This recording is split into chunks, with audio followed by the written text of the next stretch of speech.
Hello friends, કેમ છો બધા? મજામાં ને? આજે હું એક નવી રેસીપી લઈને આવી છું, જે છે ફરાળી કઢી અને મોરૈયો. અત્યારે ફાસ્ટિંગનો ટાઈમ ચાલી રહ્યો છે, ચાલો બનાવીએ. અહીંયા મેં એક વાસણ લીધું છે અને ફરાળી કઢી માટે એક મેઝરમેન્ટ ફિક્સ છે. તમે આ મેઝરમેન્ટથી બનાવશો તો કઢી એકદમ સરસ થશે. અહીંયા મેં એક વાટકી દહીં લીધું છે, તો એક વાટકી દહીં છે તો એક વાટકી પાણી એડ કરીશું આપણે. પછી જો વધારે થીક લાગશે તો આપણે પાછળ જરૂર હશે તો પાણી એડ કરતા જઈશું. એક વાટકી દહીંની સામે મેં 3 નાની ચમચી જેટલો રાજગરાનો લોટ લીધો છે. તમારી પાસે ઝીણો રાજગરાનો લોટ ના હોય તો મિક્સરમાં એકવાર ચન કરી લેવો અને હવે આપણે ઝાણીની મદદથી આપણે એને ઝેરી લઈશું. ફરાળી કઢી ઘણી અનેક રીતે થતી હોય છે, જેમ કે રાજગરાના લોટની, સિંગોડાના લોટની, પછી જે મિક્સ ફરાળી લોટ આવતો હોય છે એની પણ થતી હોય છે. ડિફરન્ટ ટાઈપની ફરાળી કઢી થતી હોય છે, જે આપણે ફાસ્ટિંગમાં કે ફળાહારમાં લઈએ છીએ. અહીંયા તમે મારું બેટર જોઈ શકો છો, બહુ થીક છે, પણ આપણે એકવાર હજી બોઇલિંગ આવશે ત્યારે જરૂર લાગશે તો પાણી એડ કરીશું. હવે આપણે આનો ગેસ ઓન કરીશું અને આ કઢીમાં છે ને કન્સિસ્ટન્સી તમારે હલાવતા જ રહેવું પડશે, જેથી કરીને દહીં અને મોરૈયા જે લોટ નાખ્યો છે એ અલગ ના થઈ જાય. 1 ટેબલસ્પૂન જેટલું સોલ્ટ એડ કર્યું છે અને 2 મરચાં લીધા છે, જે મેં મોટા જ ફાડિયા કરીને હું એડ કરી રહી છું. જો તમને મોટા ના કરવા હોય તો તમે મરચાંની પેસ્ટ પણ એડ કરી શકો છો. અને આ મીડિયમ તીખા મરચાં છે, એટલે તીખી નહીં થાય કઢી બહુ. હવે આપણે આને હલાવતા રહીશું જ્યાં સુધી એક ઉભરો ના આવી જાય ત્યાં સુધી. થોડોક ઉભરો આવી જાય પછી આપણે કઢીનો વઘાર કરીશું.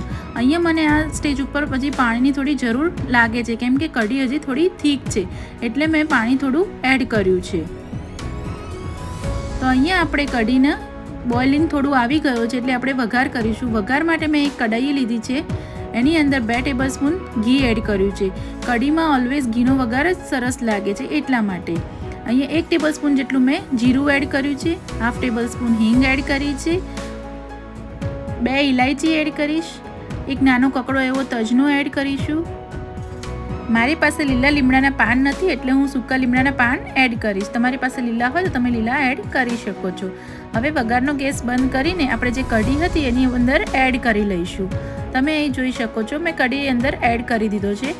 હવે આપણે એને એકવાર મિક્સ કરી લઈશું અને પ્રોપર મિક્સ થઈ જાય પછી આપણે કઢીનો ગેસ ઓન કરીશું. ત્યાં સુધી કઢીનો ગેસ ઓન કરવો નહીં, કેમ કે જો ગેસ આપણો ફૂલ હશે તો આપણી કઢી ફાટવાના ચાન્સીસ વધી જાય છે, એટલા માટે. હવે આપણે ઓન કરીએ છીએ ગેસ અને 2 મિનિટની અંદર જ તમે જોઈ શકો છો બોઇલિંગ આવી ગયો છે. આપણી કઢી બોઇલ થઈ જાય છે, એટલે હવે આપણે હલાવવાની એટલી જરૂર રહેતી નથી. અને હવે આપણી કઢી પણ રેડી થઈ ગઈ છે, તમે જોઈ શકો છો અહીંયા. અને આપણે કોથમીરથી ગાર્નિશ કરીશું. તો આપણી ફરાળી કઢી રેડી છે. તો ચલો હવે આપણે મોરૈયો બનાવીએ. મોરૈયો બનાવવા માટે મેં અહીં એક કઢાઈ લીધી છે, એની અંદર 2 ટેબલસ્પૂન જેટલું ઘી એડ કર્યું છે. મોરૈયામાં ઘીનો વઘાર ખૂબ જ સારો લાગે છે. ઘી ગરમ થઈ જાય એટલા માટે આપણે જીરું એડ કરીશું. જો તમને મારી આ રેસીપી ગમી હોય તો લાઇક, શેર અને સબસ્ક્રાઈબ જરૂરથી કરજો. હવે વઘાર આપણો થઈ ગયો છે, તો એમાં હું લીમડાના પાન એડ કરીશ. અને મેં અહીંયા શીંગને અધકચરી વાટી લીધી છે, તો એ શીંગ એડ કરીશું. તમને આખી શીંગ પસંદ હોય તો તમે આખી એડ કરી શકો છો. હવે શીંગને 1 થી 2 મિનિટ સુધી આપણે ઘીમાં સાંતળી લઈશું.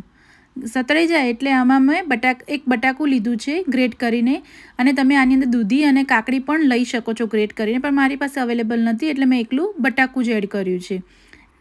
1 ટેબલસ્પૂન જેટલો રેડ ચીલી પાવડર એડ કરીશું.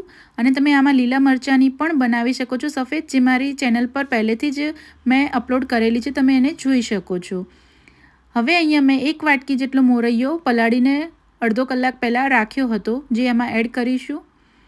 અને 1 થી 2 મિનિટ સુધી મિક્સ કરીને પછી આપણે આમાં પાણી એડ કરીશું. અને મોરૈયામાં જેટલો મોરૈયો હોય એનું 3 ગણું પાણી એડ કરવું. એટલે મેં અહીંયા 3 વાટકા જેટલું પાણી એડ કર્યું છે, તમે અહીંયા જોઈ શકો છો. અને મોરૈયો થોડો ઢીલો હોય એ જ સારો લાગે છે. જેમ મોરૈયો ઠંડો થાય એમ થોડો એ હાર્ડ બનતો જાય છે, એટલે પહેલેથી જ આપણે એને થોડો ઢીલો રાખીશું. મિક્સ કરીને આપણે 10 થી 15 મિનિટ સુધી એને ઢાંકણ ઢાંકીને બોઇલ થવા દઈશું.